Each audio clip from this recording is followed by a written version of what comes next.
Hey, Jack. Yep. Would you like to go see the movie with that girl from Euphoria and the guy from Stranger Things as they recreate the kills from that really, really subversive 1980s semi-documentary, but not a documentary movie? Will it be great in the first half, but kind of bad in the second half? Abso-freaking-lutely. Let's go. All right, I'll get the keys. All right. Welcome to Jack and George Watch Movies with, Jack and George. The greatest movie podcast ever.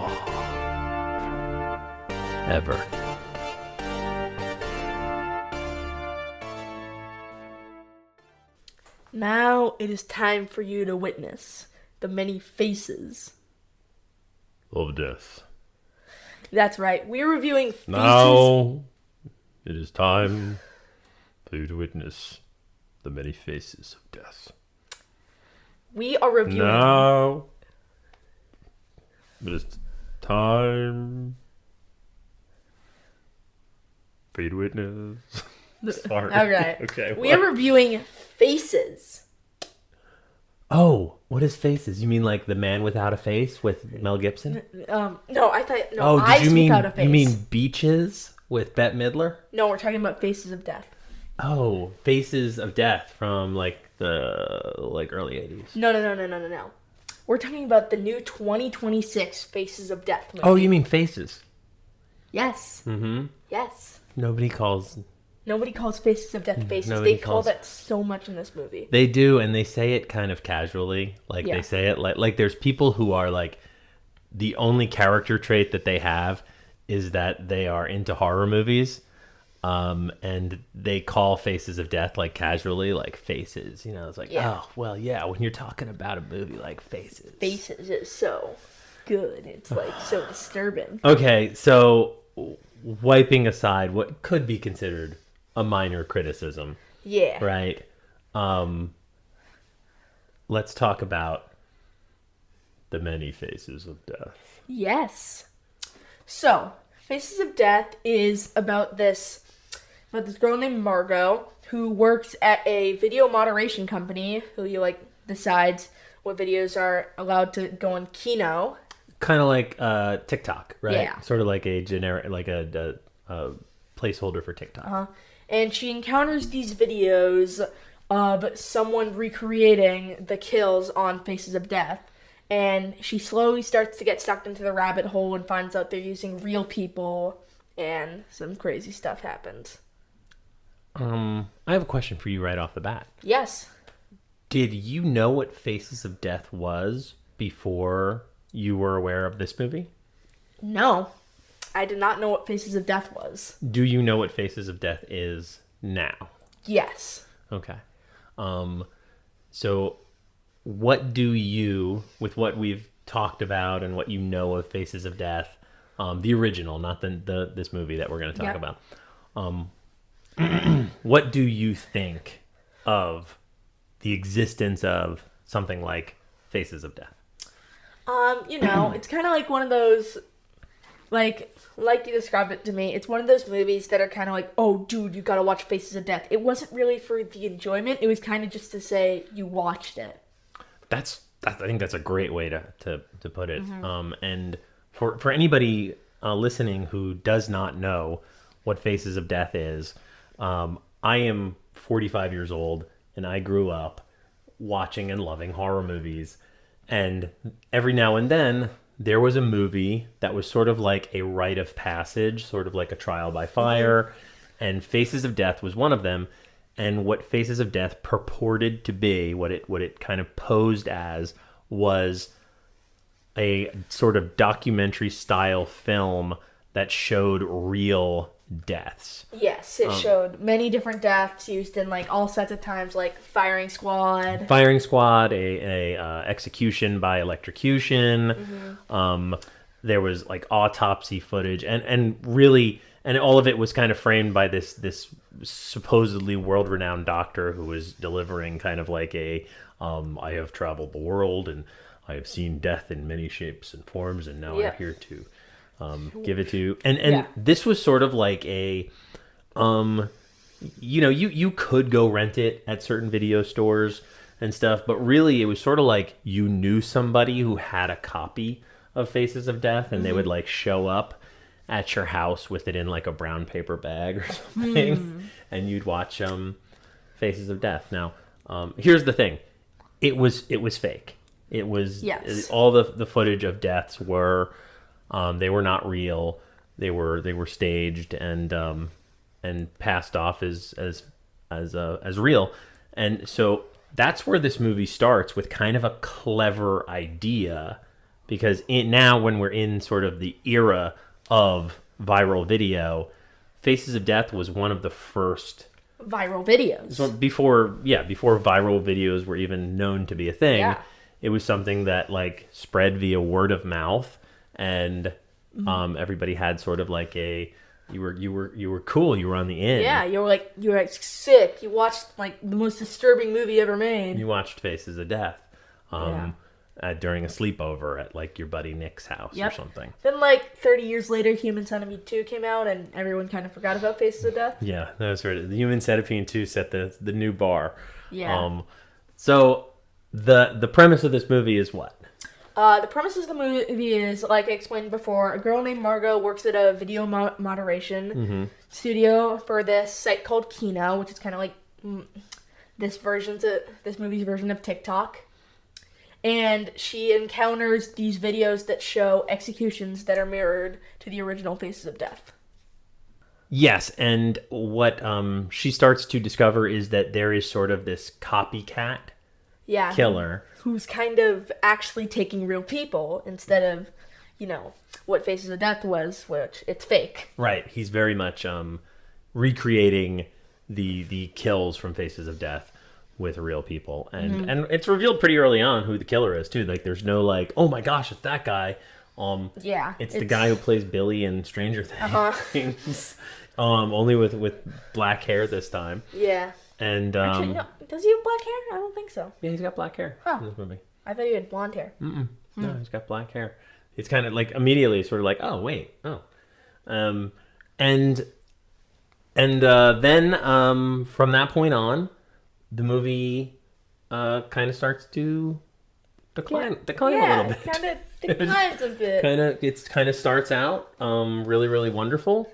Like a really nice mystery movie, and then it starts to kind of go down. Starts to kind of go downhill. What was your Letterboxd review? My Letterboxd review was, respectfully, no one calls Faces of Death faces. Yeah, I think mine was no one says faces. Yeah. Yeah. Which again, maybe that's nitpicky, but it is kind of indicative. It's kind of.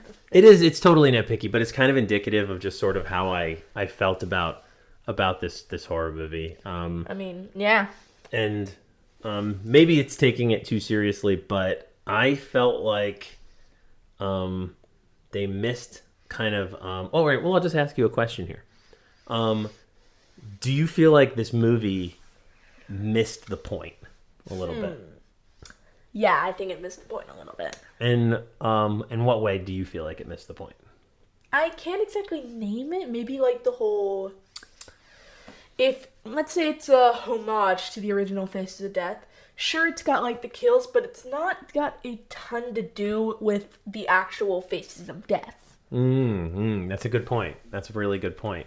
I agree with you. I think that this movie started as like a homage and very referential of Faces of Death, and had a really, really good opportunity to kind of comment on how something like Faces of Death would, in a very, very kind of uncaring society right now, would be almost celebrated, It would be kind of like, it would be praised, there is a part where she's at and she's like, you need to listen to me about these videos, and the guy just goes, it's making us money. We don't really care if it's harming people. People like it. People give them what they want.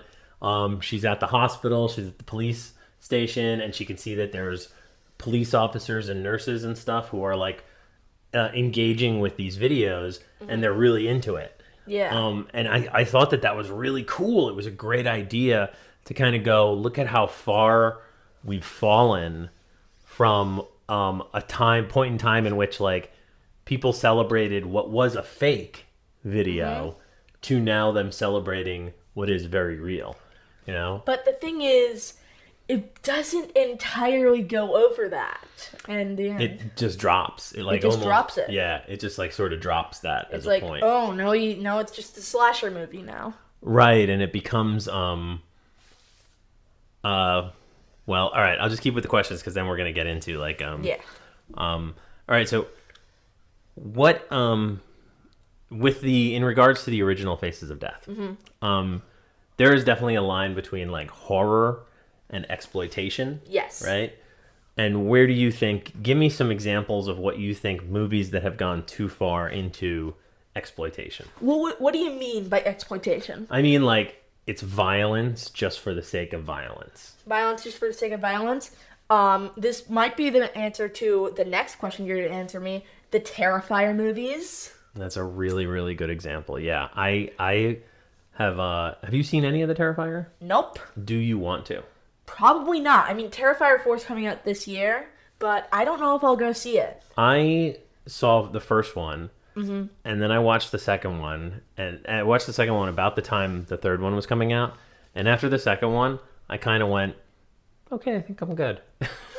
I think I might get what this is all about. Yeah, it's kind of just senseless killing. There's not really, like, I've seen a bunch of diehard Terrifier fans, and they're like, oh, you gotta, like, there's like a big story with like Victoria and Art the Clown, and like, and there is like, there's definitely Yeah. like, and I don't want to denigrate anybody who thinks that is a really, really big Terrifier fan, because the one thing that I do think that those movie series has going for it are the practical kill effects, right? Yeah. It's just not something that I'm super into. Like, I have always found story-driven depictions of violence to be way more satisfying to me Yes. than just like kind of the Eli Roth sort of Like- torture porn hostel. Like, Eli Roth is probably one of the worst horror directors. No offense. None taken. I mean, I don't think I've enjoyed anything he's made, although I did not see Thanksgiving, and I hear that is actually It's pretty... Thanksgiving. Is it called Thanksgiving? What's Yeah. Thanksgiving? It's the one with the killer turkey that. Oh, we should just watch that one. Yes. Instead, let's watch Thanksgiving and forget about Eli Roth. Yeah. But he was in Inglourious Bastards, and he was amazing in that. But that's acting. Still Acting. talent though. You could be a good actor and not a good director, I guess. Yeah. You know. All right. Well, so that was maybe the answer to my next question, which is, what is your generation's Faces of Death? Well, there's two ways we can look at this. If we're gonna go with the way Faces of Death is presented as like, oh, this super violent thing that you like have to watch and it's so cool if you watched it, I'd say Terrifier, definitely. Okay. But this was depicted in the movie in like when Margot's doom scrolling. One of the most recent generations is people to get like joy out of themselves. They can like send someone a video of like a guy's head exploding or something. That's like kind of the joy of showing someone. So Like, so in a way, I'm sorry. Keep going. so like if you showed someone Faces of Death without them knowing what it is, that kind of be like that. So in a way, your generation's Faces of Death is just like the constant stream of violent videos and things that are just constantly going around the internet. Yup. Like, just like the sharing of like somebody either getting kicked in the nuts or having their head blown off. Yeah. Wow. So then like it's all Faces of Death. Yeah. Wow. Maybe that's the point that the movie was trying to make, and we were just too stupid to get. Yeah. Then again, they didn't make that point very apparent. So. No, they didn't make that point at all. Yeah. They didn't make that point at all. And here's what, like, getting into now, like, what worked and what didn't. One of the worst things happened in this movie, Yeah. which is like everybody just got stupid. Everyone got like So first, let's talk about what worked. Okay, let's talk about what worked. So the beginning is really good. It's fantastic. It's a great premise, and it Yeah. introduces a really good character. And I love her backstory. I love that she's got like she works at a content moderation company. She's a content moderator, and her sister died while she was making like a dumb dance on the railroad tracks video. Yeah. You know, and I love that is like kind of built into her backstory. I think she gets like, "Are you the train girl?" And it's Yeah. a horribly traumatic part of her life. And like she starts discovering stuff, and it's kind of like a mystery, and like about how uncaring the world is. Like I mentioned before with the Josh guy going, people love it. Yeah. But yeah, I loved the acting, loved all of that. Now She is what is her name? Her name is something Ferreira. Like Barbie Ferreira. Barbie Ferreira, that's right. And what's funny is like I saw her and I was like, "Oh, she was totally on Euphoria," without even knowing that she was actually on Euphoria. She just seemed like someone. She's great in this movie. She's Like great. she's really good. And there's a couple other actors that are great in this movie. And it's well acted, and it starts out really cool, and her piecing together the mystery is kind of awesome, and then it just everybody gets stupid. Yeah. Everybody gets inept and dumb, and Yeah. makes really. It's easy to keep a movie going when your characters make the stupidest decisions in the world.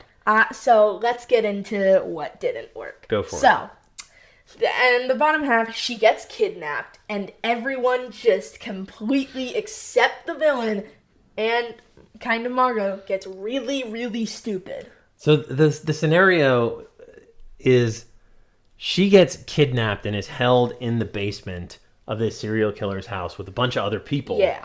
She escapes, gets the police. She's covered in blood. She's got cuts all over her body.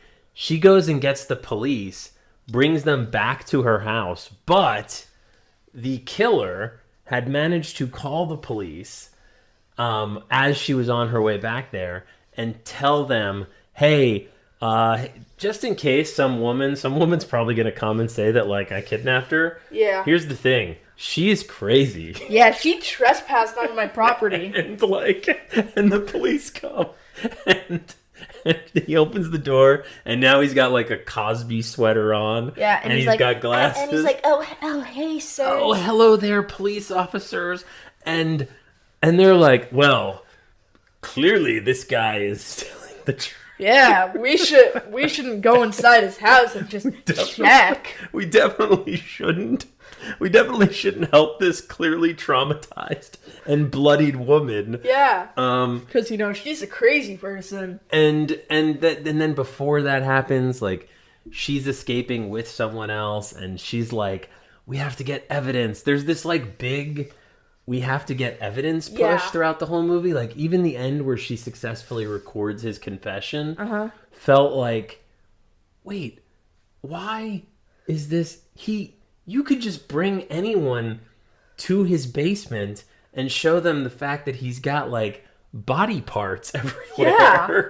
Like you didn't really need to record him on a button cam and upload it to the internet. Yeah. You know? So it's just like it was, and I don't know if they just ran out of steam and they were trying to keep it going or something. I think maybe. But it was it felt like everyone got stupid. Everyone got really stupid.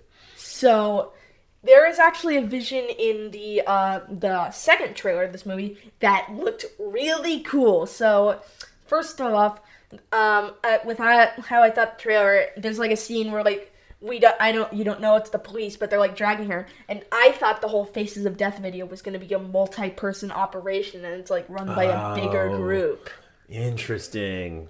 Well, see, that would have been a cool way to go with it. Yeah. Like it would have been cool if in the interest of making money and giving people what they want, that something like TikTok or Kino in this case is behind perpetuating these crimes. Because that way what they're doing is they're just keeping, and maybe the government is backing that so that they can keep people just killing each other and watching videos of them killing each other. And that would actually be like a really creative idea, Jack. Yeah. Maybe you should make Faces of Death too. But, like, there's also, like, a thing. This is how I thought it was going to go. I didn't think Margaret was going to get kidnapped at first. I thought it was going to be after she, investigates all the stuff, that she finds the house and looks inside and finds something she shouldn't have found. Oh. And kind of runs off, but then she gets brought back and then captured. Yeah, and that also kind of like sucks because when she gets kidnapped and then tries to escape, she's got like another person with her and who she ends up getting killed pretty much. And it's one of those things where it's like once that happens, I now kind of don't care about what happens to you. Yeah. The whole thing kind of. I mean, she sort of ended up getting several people murdered. And it's just like, well, now I don't really care what happens to the kind of annoying young woman. So it's a tough one because it's like this movie there's a lot of great stuff. Yeah, there's a lot of great stuff, especially in the beginning. Yeah. Another thing I would like to mention, basically, the guy, he said, I feel like the whole, like, what I described, then, she goes into the house and kind of, like, finds something she shouldn't, then runs out, then gets kidnapped back into the house. I feel like it kind of felt that way with her being kidnapped first, and then she goes off, and then and the thing is, she steals the evidence, and the guy's like, give me the evidence back right now, or all your 2-second friends die.